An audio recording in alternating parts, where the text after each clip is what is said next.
જે સિદ્ધસર ઉમિયાધામ છે તેના અત્યારે હાલના પ્રમુખ મોલેશ ઉકાણી સાથે ગુજરાત ભારતીય જનતા પાર્ટીના પ્રદેશ પ્રમુખ જ્યારે 2 દિવસના રાજકોટના પ્રવાસે છે ત્યારે તેઓએ તેમની સાથે બંધ બારણે બેઠક કરી મુલાકાત કરી। ગુજરાતના પૂર્વ મુખ્યમંત્રી અને અત્યારે ઉત્તર પ્રદેશના રાજ્યપાલ આનંદીબેન પટેલના દીકરી અનાર પટેલને ક્યાંક ને ક્યાંક મેદાને ઉતારવાની તૈયારીઓ ચાલતી હોય તેવી પણ અત્યારે વાત ચાલી રહી છે। 2027 વિધાનસભાની ચૂંટણી નજીક આવી રહી છે, સાથે જ જૂનાગઢ ને આસપાસના વિસ્તારોમાં પાટીદાર સમાજ કોઈ બીજી રાજકીય પાર્ટીઓ સાથે હાથ ન મિલાવે તે માટે ભલે બંને કડવા પાટીદાર અને લેવા પાટીદાર એક મંચ ઉપર ન આવે, પણ પાર્ટીના બે અલગ અલગ નેતાઓ અલગ અલગ જે આગેવાનો છે તેમની સાથે મુલાકાત કરીને સમાજને એક જૂથ કરી અને ભારતીય જનતા પાર્ટી તરફ વાળવાનો પ્રયાસ અને 2027નું ફોકસ સૌરાષ્ટ્ર હોય તે રીતનું અત્યારે ગતિવિધિઓ દેખાઈ રહી છે। કડવા પાટીદાર અગ્રણી મોલેશ ઉકાણી સાથે બંધ બારણે બેઠક થવાની વાત સામે આવી રહી છે। ભાજપના દિગ્ગજ નેતાઓની રાજકોટ મુલાકાતો જે છે તે દિવસે ને દિવસે વધતી જઈ રહી છે। આગામી ચૂંટણીને લઈને રાજકીય ગરમાવો વધી ગયો છે।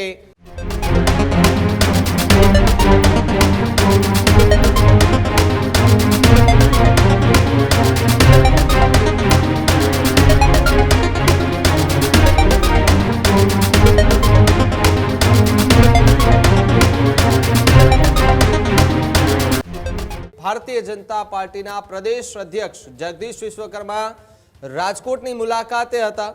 કડવા પાટીદાર અગ્રણી મોલેશ ઉકાણી સાથે બંધ બારણે બેઠક થવાની વાત સામે આવી રહી છે। તાજેતરમાં ડેપ્યુટી સીએમ હર્ષ સંઘવીએ નરેશ પટેલ સાથે બેઠક કરી હતી। ભાજપના દિગ્ગજ નેતાઓની રાજકોટ મુલાકાતો જે છે તે દિવસે ને દિવસે વધતી જઈ રહી છે। પાટીદાર સમાજ સાથે સીધો જ સંપર્ક અભિયાન તેજ થઈ રહ્યો છે, તો બીજી તરફ આગામી ચૂંટણીને લઈને રાજકીય ગરમાવો વધી ગયો છે। બંધ બારણે બેઠકને લઈને રાજકીય વર્તુળોમાં ચર્ચા તેજ થઈ રહી છે, ત્યારે સૌરાષ્ટ્રના રાજકારણમાં નવી ચર્ચા જોર પકડી રહી છે। પાટીદારોને રીઝવવા ભારતીય જનતા પાર્ટી જે છે તે હવે માસ્ટર સ્ટ્રોક વાપરી રહી છે। પાટીદાર સમાજ પર ભારતીય જનતા પાર્ટી હવે ખાસ ફોકસ કરી રહી છે 2027ને લઈને।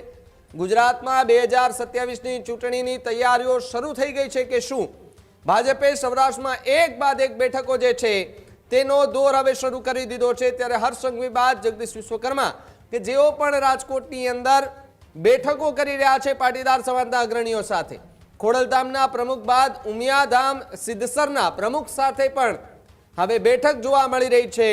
સૌરાષ્ટ્રના પાટીદારો સાથે બેઠકો ભારતીય જનતા પાર્ટીએ શરૂ કરી દીધી છે। નરેશ પટેલ બાદ મોલેશ ઉકાણી સાથે પણ આજે આ બેઠક જે છે તે ચર્ચાનો વિષય બન્યો છે। ત્યારે 2027માં પાટીદારોને ભાજપ તરફ રાખવા અત્યારથી તૈયારીઓ જે છે તે તેજ થઈ રહી છે। સૌરાષ્ટ્રમાં વધતા અન્ય પાર્ટીઓના ગ્રાફને અટકાવવા માસ્ટર સ્ટ્રોક જે છે તે વાપરવામાં આવી રહ્યો છે। ત્યારે સત્તા પક્ષ ભાજપ સાથે જોડાયેલા પાટીદારો પણ બેઠકમાં હાજર રહ્યા છે। નરેશ પટેલ સાથે હર્ષ સંઘવીની અત્યાર સુધીની 2 બેઠકો આમ તો થઈ છે। આ જુઓ તમને આપને બંને સ્ક્રીન પર એ દ્રશ્યો દેખાઈ રહ્યા છે કે જ્યાં હર્ષ સંઘવીએ નરેશ પટેલ સાથે થોડા દિવસ પહેલા મુલાકાત કરી હતી, એમના ઘરે ગયા હતા। ભારતીય જનતા પાર્ટીના નેતાઓ પણ તેમની સાથે હતા। ત્યાં એમણે બંધ બારણે એક મીટિંગ પણ કરી હતી। જ્યારે જગદીશ વિશ્વકર્મા તેઓ પણ આજે રાજકોટની મુલાકાતે હતા, જ્યાં મોલેશ ઉકાણી છે તેમની સાથે તેમને મુલાકાતના એ દ્રશ્યો સામે આવી રહ્યા છે। એટલે કે બંધ બારણે હવે બેઠકો શરૂ થઈ ચૂકી છે।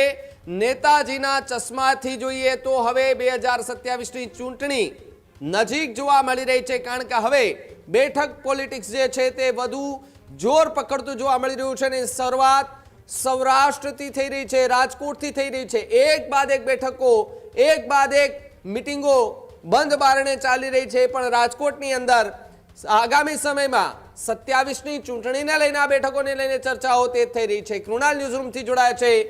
કૃણાલ, જે રીતે એક બાદ એક રાજકોટની અંદર ગાંધીનગરથી નેતાઓ જઈ રહ્યા છે, રાજકોટની મુલાકાત લઈ રહ્યા છે, પાટીદાર સમાજના અગ્રણીઓ છે તેમની સાથે મુલાકાત લઈ રહ્યા છે, શું લાગી રહ્યું છે, વિગતો શું મળી રહી છે, આ મુલાકાત પાછળનું શું કારણ હોઈ શકે?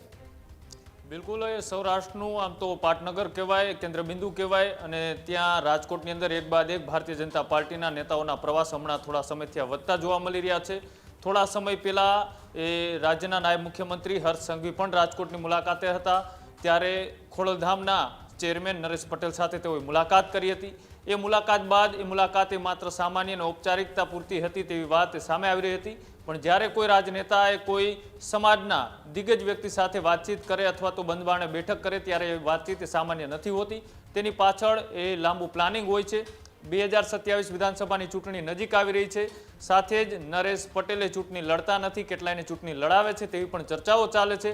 અને તેની વચ્ચે જ્યારે ગુજરાતના પૂર્વ મુખ્યમંત્રી અને અત્યારે ઉત્તર પ્રદેશના રાજ્યપાલ આનંદીબેન પટેલના દીકરી અનાર પટેલને ક્યાંક ને ક્યાંક મેદાને ઉતારવાની તૈયારીઓ ચાલતી હોય તેવી પણ અત્યારે વાત ચાલી રહી છે. અને સાથે જ એ લેવા પાટીદાર સમાજનો એ દબદબો એ સૌરાષ્ટ્રમાં લાંબા સમયથી આ છે. એ જ રીતના હવે જે સિદ્ધસર ઉમિયાધામ છે તેના અત્યારે હાલના પ્રમુખ મોલેશ ઉકાણી સાથે ગુજરાત ભારતીય જનતા પાર્ટીના પ્રદેશ પ્રમુખ જ્યારે 2 દિવસના રાજકોટના પ્રવાસે છે ત્યારે તેઓએ તેમની સાથે બંધ બારણે બેઠક કરી, મુલાકાત કરી અને તેમની સાથે ઘરે ભોજન પણ લીધું. અને જે રીતની બંધ બારણે બેઠકો ચાલી રહી છે તેમાં પણ ક્યાંક ને ક્યાંક રાજકીય ચર્ચાઓ થઈ હોય તેવું અત્યારે અનુમાન લગાવવામાં આવી રહ્યું છે. હવે કરી પાટીદાર પોલિટિક્સની વાત તો પાટીદાર સમાજ એ ગુજરાતમાં નિર્ણાયક ભૂમિકામાં છે. જે અન્ય સમાજો છે એ જ રીતના એ પાટીદાર સમાજ પણ નિર્ણાયક ભૂમિકામાં છે. 2012ની વાત કરીએ તો 2012માં પૂરા ગુજરાતમાંથી પાટીદાર સમાજના લગભગ 52 જેટલા ધારાસભ્યો છે તે ચૂંટાઈને આવ્યા હતા. અને ત્યારબાદ એ પાટીદાર સમાજનું એ હાર્દિક પટેલનું આંદોલન, એ આંદોલનમાં 2012ની સરખામણીએ ધારાસભ્યો ઓછા ચૂંટાઈને આવ્યા હતા. લગભગ 44 જેટલા ધારાસભ્યો ચૂંટાઈને આવ્યા હતા. 44માંથી 29 જેટલા ધારાસભ્યો ભારતીય જનતા પાર્ટીના હતા. 15 જેટલા ધારાસભ્યો કોંગ્રેસમાંથી ચૂંટાઈને આવ્યા હતા. અને એ 15 ધારાસભ્યો જે કોંગ્રેસમાંથી ચૂંટાઈને આવ્યા હતા તેમાં મોટા ભાગના ધારાસભ્યો એ સૌરાષ્ટ્ર વિસ્તારના હતા. સૌરાષ્ટ્રના એટલે કે અમરેલી, ભાવનગર, રાજકોટ અને સાથે જુનાગઢ વિસ્તાર છે ત્યાંથી મોટા ભાગના કોંગ્રેસના ધારાસભ્યો જે ચૂંટાઈને આવ્યા હતા એ પાટીદાર સમાજના હતા.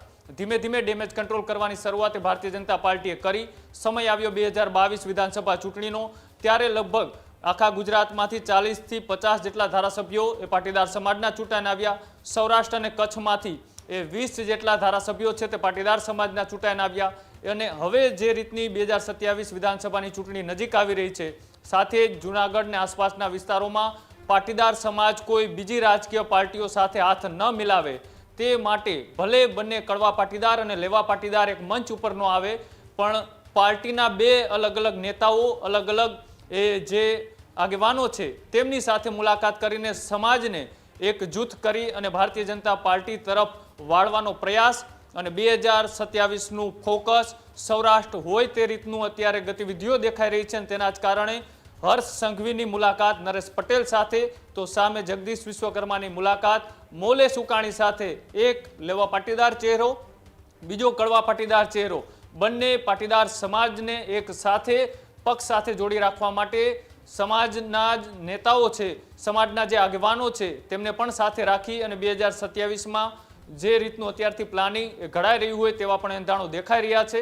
અને 2 દિવસનો જ્યારે જગદીશ વિશ્વકર્માનો રાજકોટ જિલ્લાનો પ્રવાસ છે એમાં આજના જ દિવસે જે આ મુલાકાતો થઈ, આ મુલાકાતને ખૂબ સૂચક એટલા માટે માનવામાં આવી રહી છે કેમ કે મોલેશ ઉકાણીએ ન તો રાજકીય સાથે જોડાયેલા છે, ન તો કોઈ પક્ષ સાથે જોડાયેલા છે, પણ જે વિચારધારા છે ક્યાંક ને ક્યાંક ભારતીય જનતા પાર્ટી સાથે છે. તેના કહેવાથી એ બંધ બારણે કેટલાય મોટા ખેલ પડી શકે તેવું પણ અનુમાન એ અત્યારે સૌરાષ્ટ્ર પંથકમાં ચાલી રહ્યું છે. અને તેના જ કારણે જે 2012, 17 અને 22 આ 3 વિધાનસભાના જે આંકડાઓ છે તેનાથી પણ વધારે મજબૂતાઈથી આ વખતે ભારતીય જનતા પાર્ટી ત્રિપાખિયા જંગમાં પાટીદારોનો પાવર એ પોતાની તરફ ખેંચીને રાખે એના માટે જ અત્યારે સૌરાષ્ટ્રનો પ્રવાસ એક બાદ એક નેતાઓ છે તે વધારી રહ્યા છે. ત્યારે જ ન્યૂઝરૂમ ગુજરાતની યુટ્યુબ ચેનલને સબસ્ક્રાઇબ કરો અને ઇન્સ્ટાગ્રામ અને ફેસબુક પર ફોલો કરો.